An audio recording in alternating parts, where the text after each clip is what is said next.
Ito na. After so many training camps, so many tournaments, it's the World Cup. So, kumusta ka naman? Kumusta kayo? Sobrang excited na po. Kasi pinaghahandaan po talaga namin to. And ready na po kami as a team. And yeah, excited na po kami excited na po kami maglaro against Poland sa first game. Katrina, I asked the same question. I asked the question last over the weekend, but it's also good to ask it again. What's the feeling right now that you're just mere days away from this momentous occasion, not just for the Philippines but also for futsal? I'm sorry, I cannot hear you. What is the question? I mean, your thoughts about, of course, playing in the first ever FIFA Futsal Women's World Cup after months of preparation, tournaments, and now the moment.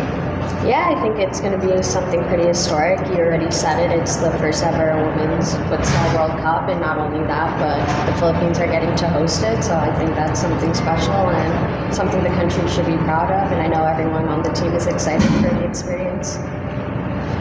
Like, kasi nag-post ka earlier, kailan yun, but parang ano lang yung tulak sa'yo na mag-post ka ng gano'n na parang talagang medyo emotional lang mo yung naging post mo. Paano bang pumapasok sa isip mo? Ba't mo naisip na post yung...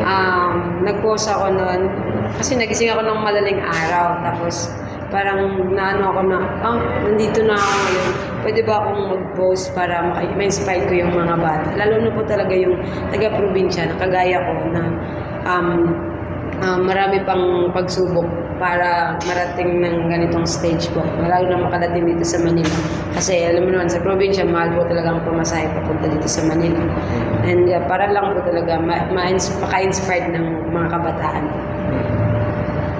Hindi mo rin naisip talaga during that time na medyo struggling ka, hindi mo rin naisip na kung umabot ka rito, hindi mo never Never po. Unexpected po talaga na makaranas ng ganitong opportunity. Sobrang saya lang po. You're not playing, also you played in the World Cup years ago.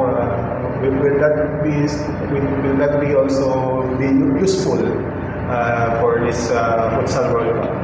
Yeah, I think dealing with the pressures from that World Cup, that's something that can be brought and shared with the team, but it is a completely different sport, so that's something we all also need to keep in mind. But I know the team and I have been working pretty hard, and we're pretty excited for the first match. I feel like you can also replicate what happened in New Zealand, that one victory. Yeah, that was something special. I know with each game we're going in with the mindset that we are capable of winning, and it just comes down to the day and how the team performs. And I know we've prepared really well, and we're all really excited. Okay.